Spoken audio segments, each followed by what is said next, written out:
Hi, everybody. Welcome to Cocktail Classified. We are here today at Arizona Cocktail Week.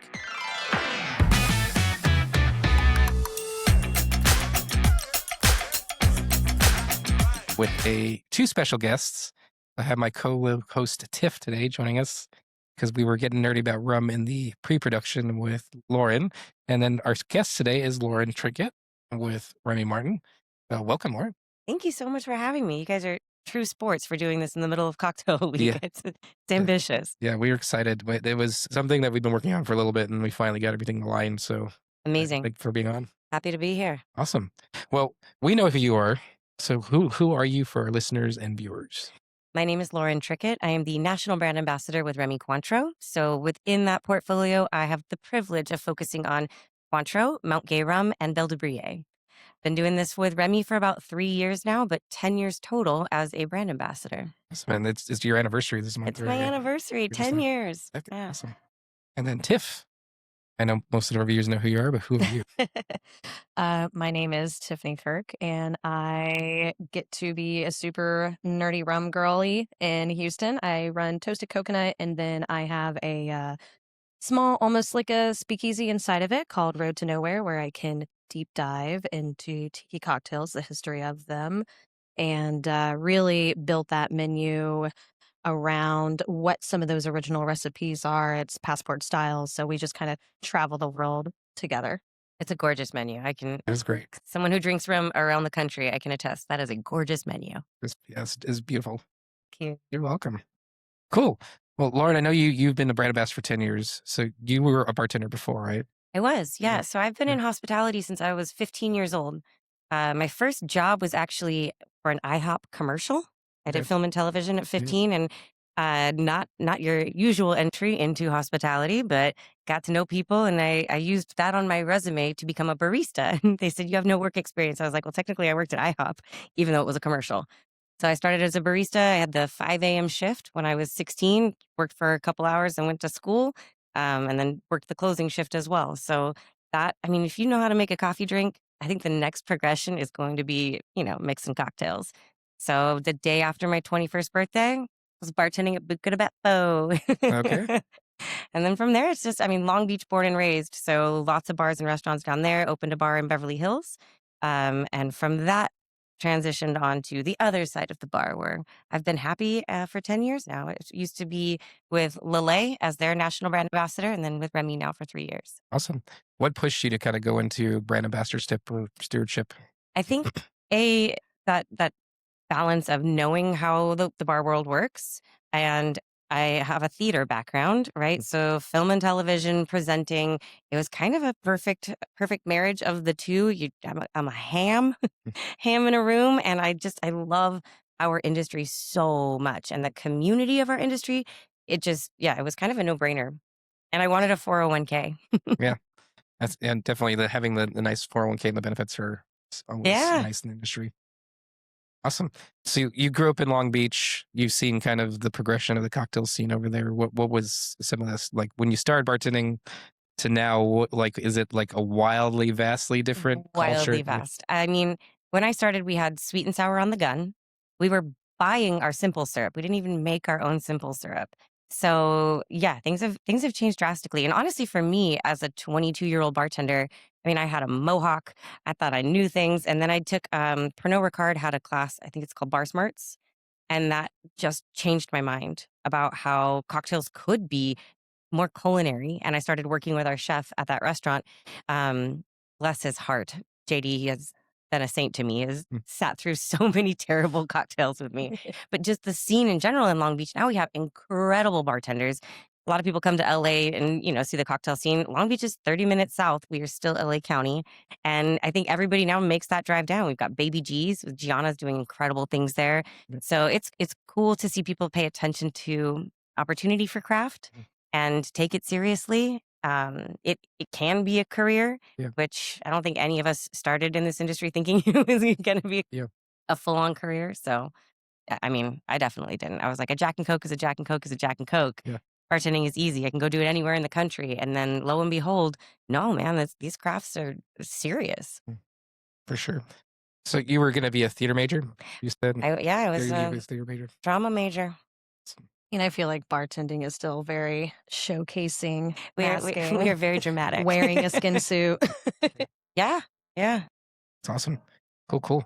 So you transitioned into working with Lillet. So were you working with an agency at the time, or were you working with actual like Remy or one not Pernod was Yeah. through an agency. Yeah. And at that time, I took that job because I thought I just put out a record also doing music. And I was like, this will be a cool way for me to just meet more people, see different venues. It didn't. I never I never played another show. But yeah, that was a good eye opener into the world of brand ambassador. I think I was coming in right as Chris Patino was leaving Mhm. running that program. So getting to work alongside him was a real like pleasure. And I mean, cutting your teeth with somebody who knows that much is pretty special experience. Yeah, sure. So you went from Lillet, and then you went into what was the next role after that?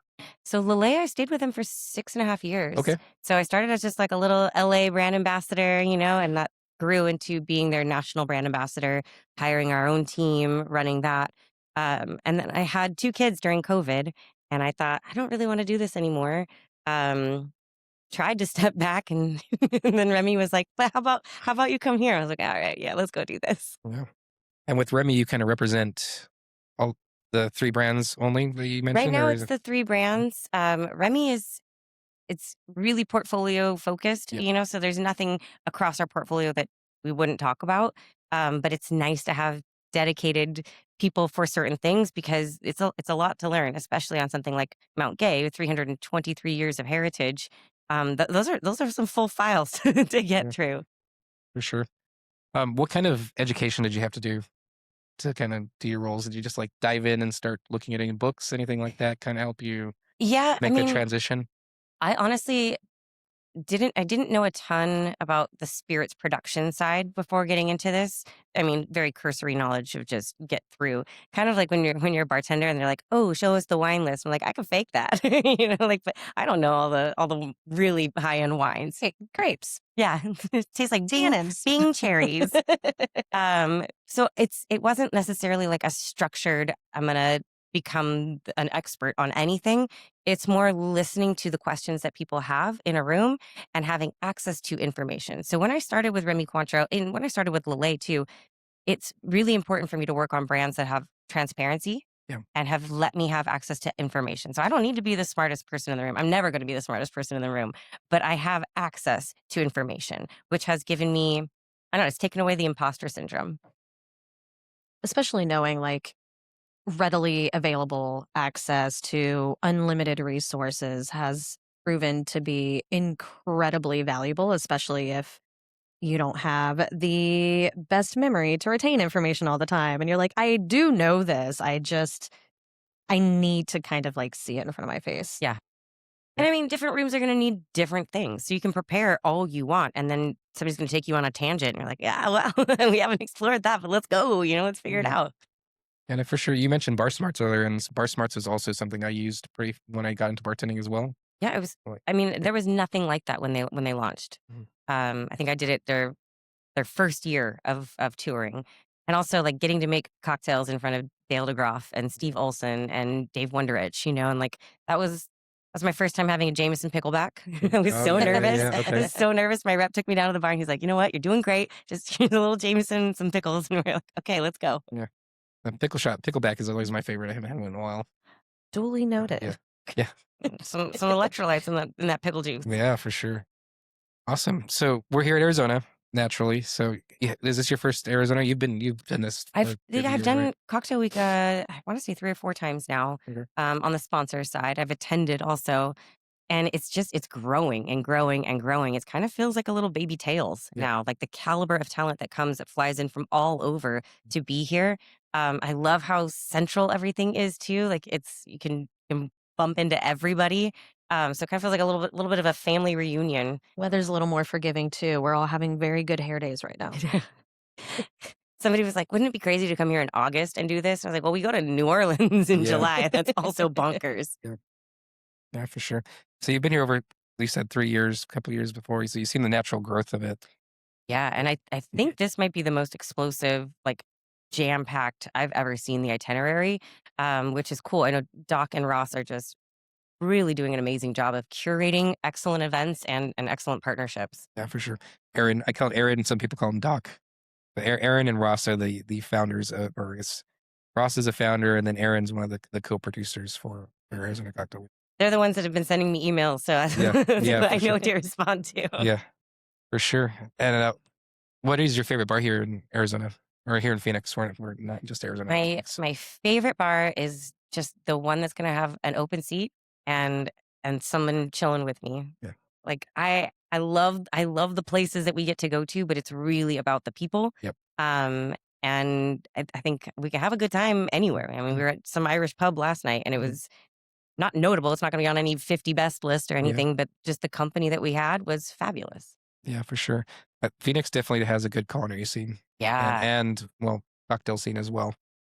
For what they're doing out here is kind of wild. It's growing each year. You know, like we had an incredible dinner last night. I felt like I was in Las Vegas at Cleverman. I think we went to Cleverman. Okay. Last night. Yeah, and I was like, this place is okay. All right, on the high end side. Yeah, I got you. Yeah, like Little Rituals is always a go-to, but fabulous. Aaron and the team do a good job there, and then of course Bitter and Twister is also their new menu. It's a must hit. That highball. Yeah. You just like there's the spots you gotta go. You know, but I was trying to be very diplomatic. Yeah, no, I got you. Yeah, yeah, for sure. You could say that like you can go into any bar anytime and have vastly different experiences, and I truly believe like it's the bartender makes the bar, the people behind the stick, the people sitting in front of you. It's all about just what that environment is at the time. Like I've had a fantastic time just sitting at the bar in front of the service well at Bitter and Twisted the last 2 nights and just looking at their menu and just like it looks almost like a Times magazine. Yeah. The way that it's designed right now. And I don't know, being able to do that. And then we went to Undertow and just fabulous. Got princess treatment. And it was just phenomenal. And it wasn't anything big. It was just the the feeling of being welcomed into the conversation or a seat at the table. Yeah. If you think about it too, just like I thought about this it was just World Bartenders Day, right? And I was thinking about like the design of a bar. For the most part, the seats face forward. Right. So if you're by yourself or you're with a group, like the seats are facing forward, and that's intentional. And that's because the person behind the bar is supposed to engage you. That's the theater. It's the theater, right? But it's the community. So right now we're going through a lot in our country, and I know sometimes it's hard to show up and be like, all right, I really care about this perfectly diluted martini. You know, like there's a lot going on. Yeah. But that seat at the bar, you have an opportunity to validate someone else's existence just by acknowledging them. And that goes such a long way for restoring humanity and community right now. So more than ever, I think that seat at the bar is super valuable right now. I agree. I think we're not necessarily losing the culture, but I think people need to come back to realizing like it's about having the conversations at the bar and not being so charged. Hospitality, welcoming everybody. Yeah. Do it. Like we're here when people.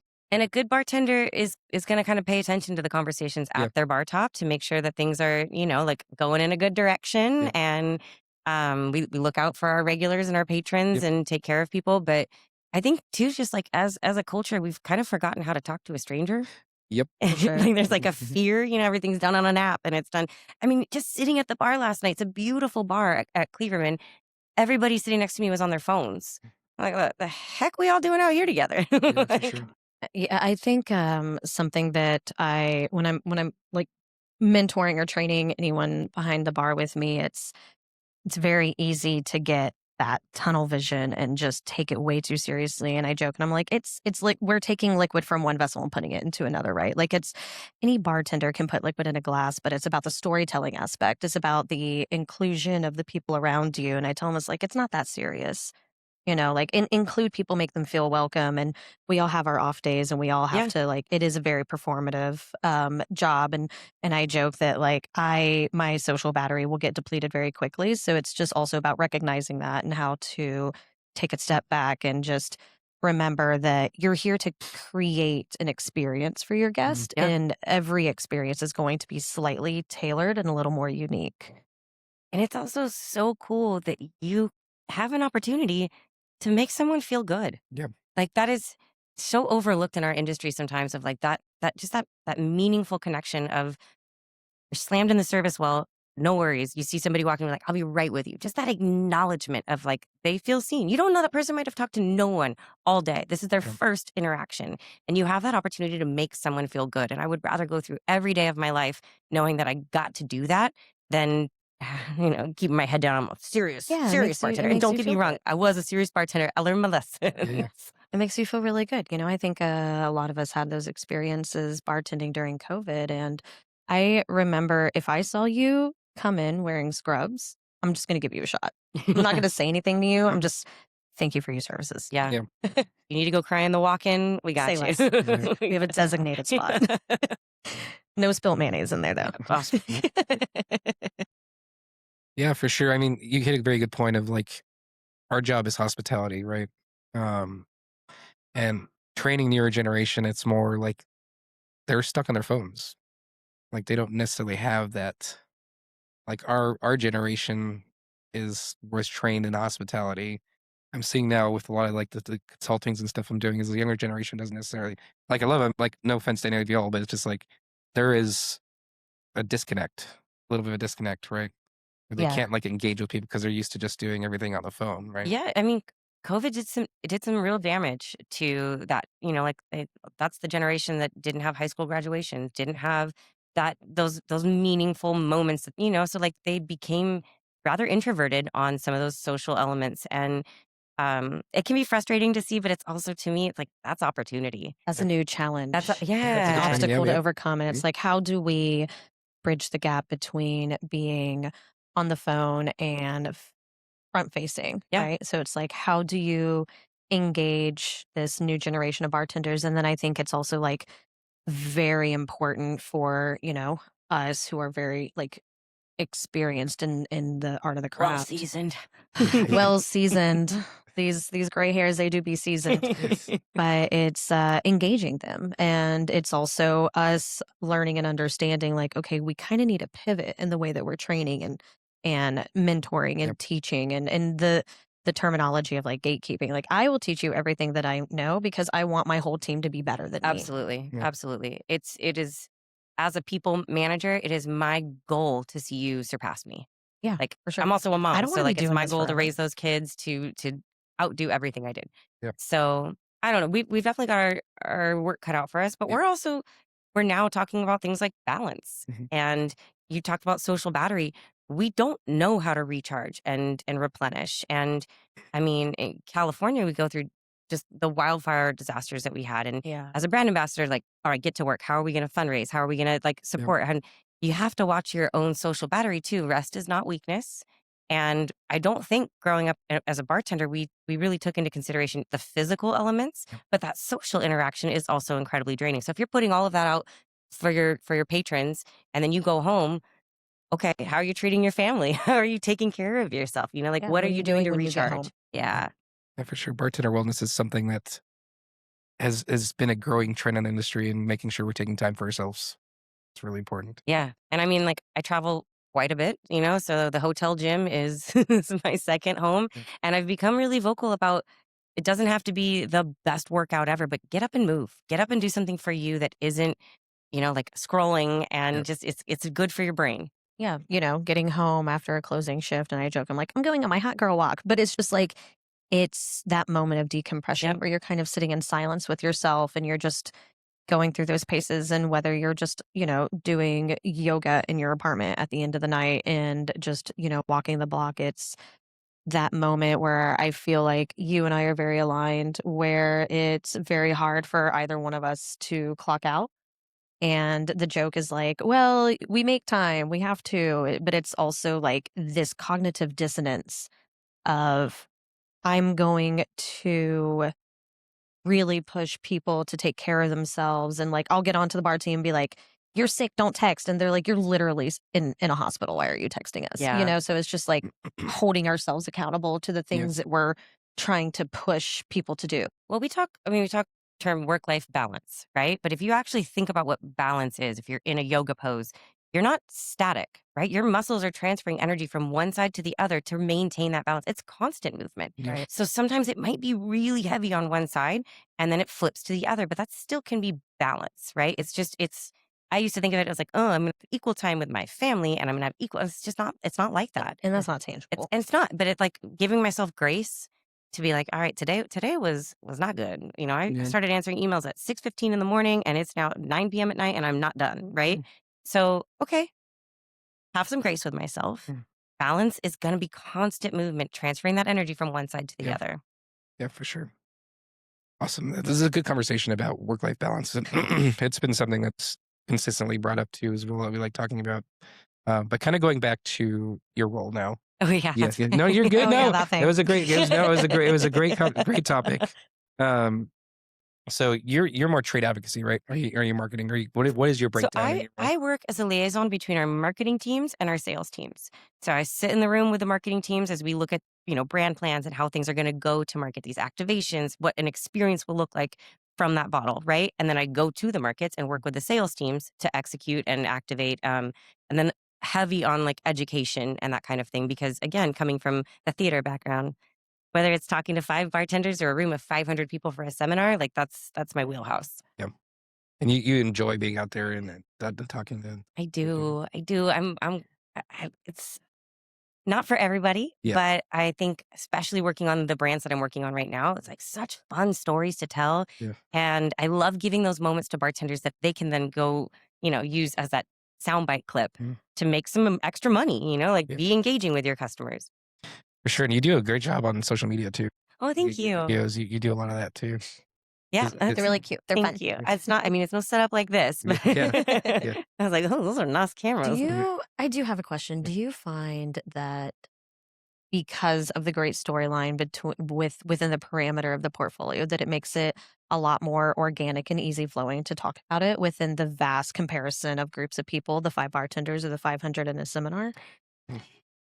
Yes, the stories are easy, and I will say, if you're ever looking to work for a brand, work for something that you have access to information on, but also that don't make you lie for them. Right. Life is exhausting, right? So I am not gonna front it for anything, right? So to be able to just say, look, this is what it is, and have that authenticity come like actually organically, Right. is energizing.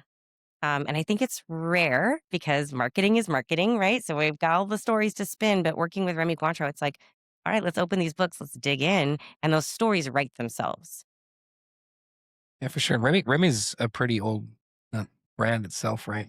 Very, very old. Yeah. So, I mean, Mount Gay is the oldest in our portfolio. She looks good, right? Yeah. But yeah, iconic brands. I mean, Remy Martin, Cointreau, they've all, and I know you've got Kyle coming up soon to talk with you guys too. So I'll leave all the Remy stuff for him to have. But yeah, working on things that have that much heritage, it's incredible. Do you have any advice for someone who's trying to get into like a role like yours? Yeah. You would like a bartender, like same transition. So I would say, first of all, you have to be fiscally responsible, right? I operate with a very large budget, but it is not my money. Yeah. So make sure that you are fiscally responsible. The other thing that no brand ambassador likes to do is reporting. But if your data doesn't match up, then the person that's allocating your budgets, they don't understand, right? So you need to make sure that your reports are in on time, do the work. And then I think the last thing is, don't take other people's time for granted, whether you're working with 3 people or 300 people, or it doesn't matter, right? Be on time and be prepared, because that's such a simple way to show respect for people. And it goes a long way. People remember when you're like, I mean, I live in LA, traffic is terrible, so things happen. So communicate if you're going to be late, but being on time and being prepared, having your reports in on time, having all of that done, it shows respect non-verbally to whether it's a brand new person or your head boss. It's just like, I respect that this is your time and I'm here for it. Yeah, for sure. And do you have any KPIs, or is it more just focused? You do have KPIs. Is there sales KPIs, or is it more just training? It's mostly, but I mean, like, look, at the end of the day, if the bottles aren't moving, nobody has a job. Yeah. So it's all relative to sales, I guess. But most of my stuff is on the education side, writing all of those decks, putting together all of those presentations, a lot of creative, creating activations. I designed Cosmos and Crab Legs, which is now a national program for us with Cointreau. That's great. So yeah, that's the fun stuff. Can you walk us through your creative process for that? it's where my work-life balance goes out the window because Perfect. at 3 o'clock in the morning, you can wake up with an idea and it's like, oh man, that's such a good way to phrase But that. isn't that so much fun? Yeah, no, it is, but you never know when those ideas or what's going to spawn it. And it's always been like that for me. Like as a musician, writing a song, I mean, the amount of voice notes I have from, song clips, thinking of cocktails in the middle of a design, like a dessert bite, like, oh, this needs to be a cocktail. Yep. You're just like, wait, throws the fork. Yeah. So Pulls out phone. you never know how that's going to come together. And you just have to always, be ready to Embrace write it it. down. And my biggest, most toxic trait is I get really excited after a cup of cold brew, and then I'll call my teammates and I'm like, "Look, I want to do this thing," and they're like, "How much coffee did you have?" I Yeah. could not relate. Yes. Cold brew. Powers the industry. Oh Just man, ripping like, shots of wouldn't this cold be fun? I'm like, yeah, but what's going on with you? brew. Yeah. Awesome. The crabs and the crab legs and what is it called? Cosmos and crab legs. Cosmos and crab legs. I had You're that doing amazing. reversed. Sorry. It's great. I've been to 2 of them and like it's always a fun event. And It's you guys have been activating. it's a fun one, and working on Cointreau. Cointreau doesn't need the same part of my brain that Mount Gay does, right? Like we talked about insane heritage and just things to remember. And also, Mount Gay is still doing innovations, which is also crazy, right? Cointreau needs energy. So getting to their story is also incredibly beautiful, but it's the same juice, right, that they've been making the entire time. So thinking of a different way for bartenders to view Cointreau is super fun for me. So that Cosmos, we do 5 different variations of Cosmos for that, and all the recipes are the same. You just swap out your strong spirit. So getting to see it through the lens of the Cosmo and the versatility of Cointreau. Also, it's pink drinks and pink food. Yeah. It's like, Can't go wrong there. Do you find, sorry, do you find that it is a unique area of opportunity and just this like really cool scope of being like, okay, it's Cointreau.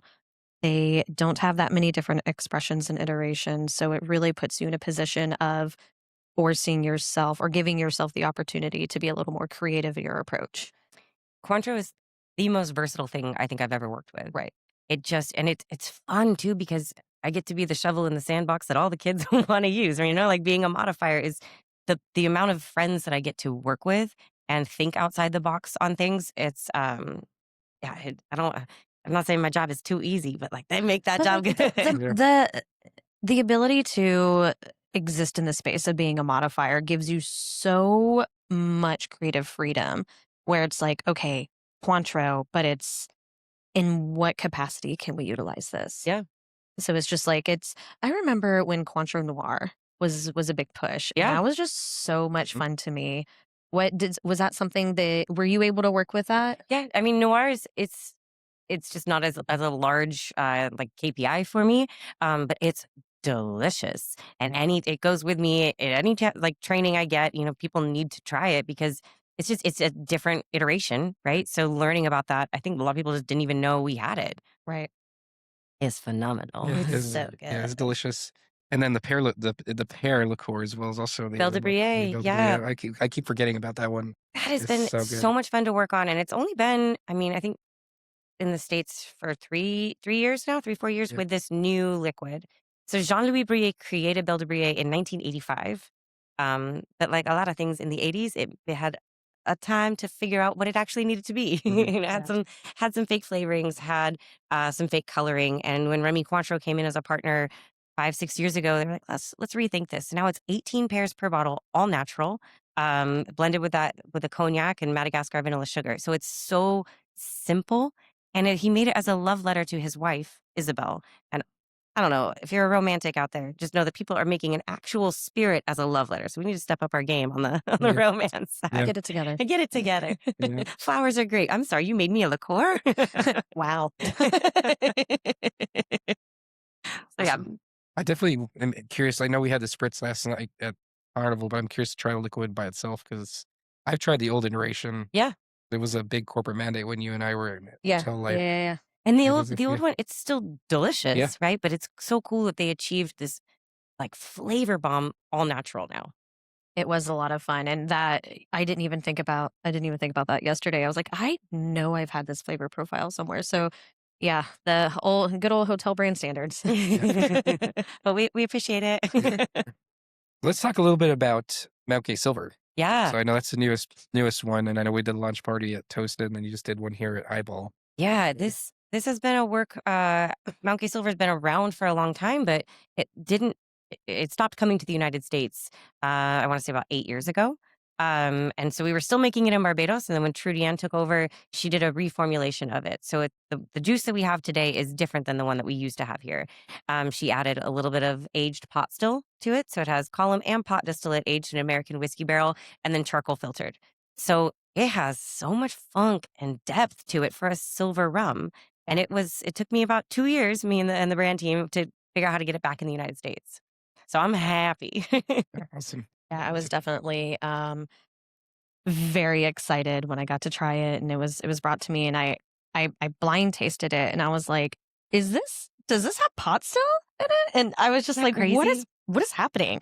And I was just so pleasantly surprised because I mean, to me, it's really important to appreciate the entire spectrum of rum, right? Whether you want to like deep dive into those high esters and the overripe rotten fruit and the dunder and the muck, but then you're like, this is this beautiful introduction to a blend of pot column still. Yeah.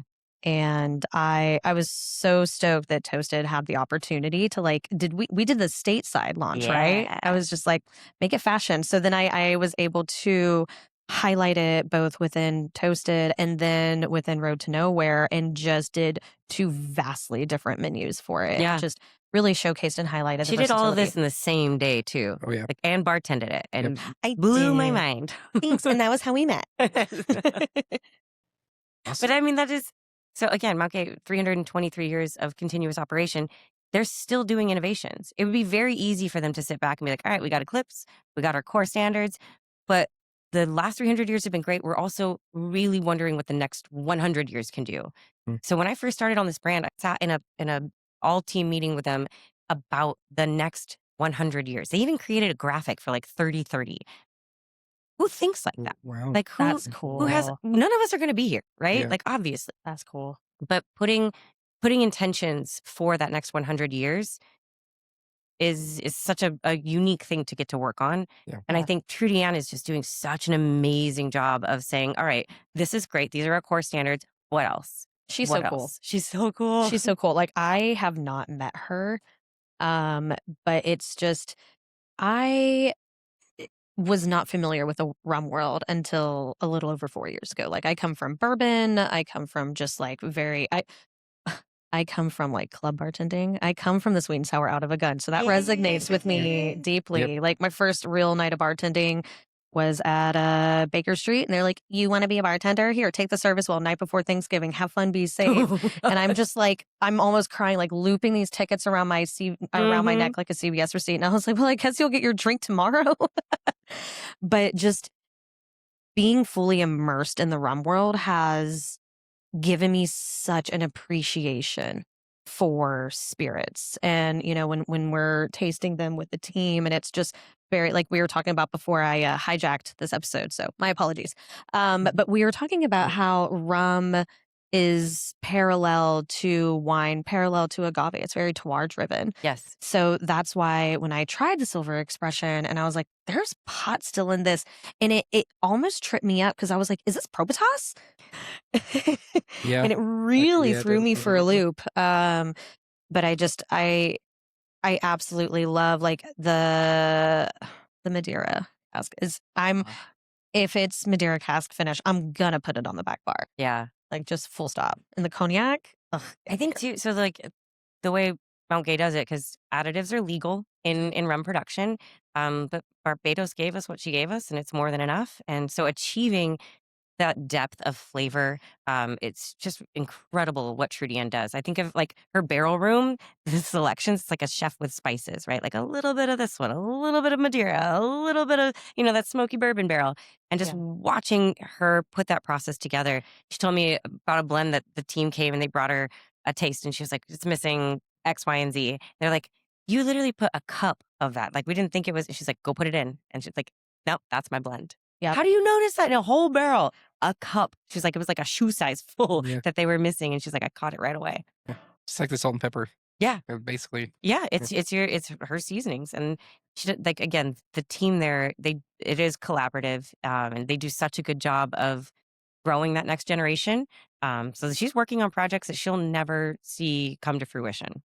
Isn't that just so wild to consider? Like the longevity and the dedication and the discipline that it takes to really just be like, okay, this is the projection, this is the trajectory that I want to go on with this juice. This is what I want to see, and just having that much love and passion for what you're doing, that you're never going And to confidence. taste this. And you're like, you respect the craft, you respect the rum so much, you love your team and your island, and you're just like, this is a legacy. It's a legacy for sure. And I think too, like the trust that the team has for each other, and the trust of whoever comes in next has in the person previous. Like that transition. Trudy Ann's not going anywhere. Okay, just put that right there. but that working that. Okay, like it's like building a house that you're never going to live in, right? Like, but you created these special fine details that you want the next person to know. But like, I made you a house, Yeah, for sure. yeah. So can you walk us through the process of Mount Gay? I know Tiff is very educated on it, but like for other viewers and listeners, like can you walk us through the process of Mount Gay and the different marks and everything? Yeah. Yeah, I mean, it's a rather large portfolio. Just within Mount Gay, our core range is all going to be a blend of column and pot distillate, which is pretty true to who we are. That blend. Yep. We are using some local molasses and then some imported molasses. So even if we had access to every piece of sugarcane on the island, it wouldn't be enough for our production. And there's also 4 distilleries on the island, so everybody gets a little piece of the local molasses. And then the imported molasses has to be Bon Sucro certified, which is a really, really cool aspect of sustainability. So that Bon Sucro certification is an extra step that says any molasses that's coming to us has to have the same guaranteed workers' rights for the people working on it. And agriculture is tough. That is hard work. So guaranteed restroom breaks, guaranteed like sanitation and quality of life. So that's super intentional. And then the molasses comes to us. We have open air fermentation and closed fermentation, depending on which still it's going to. We use proprietary yeast and open air. Obviously, yeast is kind of like Mother Nature's way of try and do something without me. Mother Nature's going to be like, I'm in it. Like, gotcha. It's everywhere. So from there, you've got a range of options for distillation for us. Pot stills, 3 different pot stills on site. We also have a copper coffee column still. We are one of 3 distilleries total in the world that has a running copper coffee column still. Yeah. And if I have 7 rums and can still say copper coffee column still, you're doing Say great. that 5 times fast. I can do it. And then we have our continuous still as well. Okay. So from there, it can go into any number of barrel selections, right? That's our bond houses it's like a mad scientist getting to like, ooh, which one's going next, But the standard range, so we have American whiskey barrels, charred bourbon barrels, and cognac barrels. And so like your Eclipse, American whiskey barrel. Black barrel is going to hit that American whiskey barrel and charred bourbon barrel. And then the XO is all 3 barrels. So it's kind of just a blend of how she wants to do things. Everything's going to be an age range because it's not a set like recipe. It's agriculture, right? So one year something's going to taste one way, and the next year it could totally different because of the rainfall. So I don't envy Trudy Ann's job of making sure that everything stays consistent, because consistency creates credibility. So if you're opening a bottle in London and I open one in Long Beach, they need to taste the same. Right. I know you were talking earlier about like if I tasted the same over and over and over again, I bet you could probably pick up some subtleties. Right. But then you would also be an expert on And then you just be like, this is amazing, because I think not. Sometimes we don't give enough credit to what it means to truly be like a master blender, because you have to taste such a broad range of things. And like we talk about, like blowing your palate, right? Like you have to make sure you're not, putting yourself at a deficit when you're tasting things. And it's just like when you're blending things, that's your palate being able to taste things. Like there are certain like tests that you can do to test your Brix, your dilution, your ABV, all of that. But when it comes down to the wire and you're tasting it, that relies on the human experience. Well, And same goes for Cointreau, right? We have Carol. Also, happy Women's History Month. I just realized. Oh my God, it Women's is the History first. Month. Yes. So we have Hey. Carol Quinton and then Trudy Ann Brinker, right? So two incredible females running these insane houses. Carol has been at the helm, I want to say 16 years with Cointreau. That juice needs to taste exactly the same every time, right? And Right. oranges, again, are agriculture. Those are fresh oranges. So Mhm. how that works, I don't envy her job at all. I asked her one time, I was like, how much is your nose insured for? And she was like, Lauren, we don't talk about that. I was like, okay, fair. That's my livelihood. Yeah. But and she can, from a mile away, she'd be like, yep, that's Cointreau. That's not Cointreau. Like, it's insane. Yeah. That's just really cool. I did want to back up real fast for any rum nerds. Importing your molasses. I know the answer to this, but where do you import it from? Surrounding regions. Yeah. Again, it's not like I'm not trying to be cagey. It's just that things change. Yeah. So And again, I think it's really important to understand how much what we were talking about earlier is just like climate, weather patterns, like we're harvest. looking for things with similar terroir, obviously. But Barbados is unique. It's coral and limestone. Yeah. So there's really nothing like Barbados as far as like the water and how things work on Barbados. So we get as close as we possibly can, Right. but also those surrounding regions are growing gorgeous cane. We do have our own estate now as of 2015. Okay. Yeah. So if you've tried the single estate rum, that is coming 100% from our little 324 acres. And you have 2 or 3? I know I have 2 of them at Toasted. So there's 4 expressions total, but the third is only available in Barbados. Okay. So I would highly recommend you book a trip and you go. It's unaged and it's gorgeous. So, but that is also grade A molasses that we're making at our own little mini molasses mill. Everything else on the island gets processed at one mill. It's a massive production, right? So that's going to make the local molasses, and then we have our own mini molasses mill. That's for our estate. How much does that produce? I want to say it's like 8 tons an hour. Nice. Okay. Whereas I think I don't want to be quoted on this because it's in here somewhere, but we can look it up. Yeah. Port Vale, the big mill, is full production. Very cool. That's awesome. Cool. Well, we're about ready to wrap up. So a couple last questions. Yeah. These are going to be a rapid fire. So what was your first cocktail that was like oh my God, I've nailed it cocktail during your bartending time? A Mai Tai, like an actual real Mai Tai. Yeah. What's your build on a Mai Tai?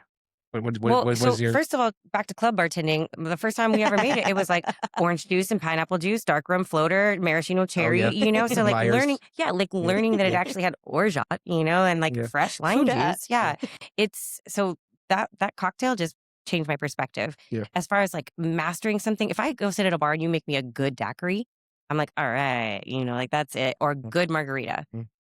If I can have more than one of those from you because they're so balanced, that's how I know, like, okay, we're good. We're good. Those are your 2 judge. That's my like litmus test. Yeah. Okay. The first one that I like changed my mind as a bartender of like, oh, this could be really good was a real Mai Tai. Yeah. Mai Tai. Yeah.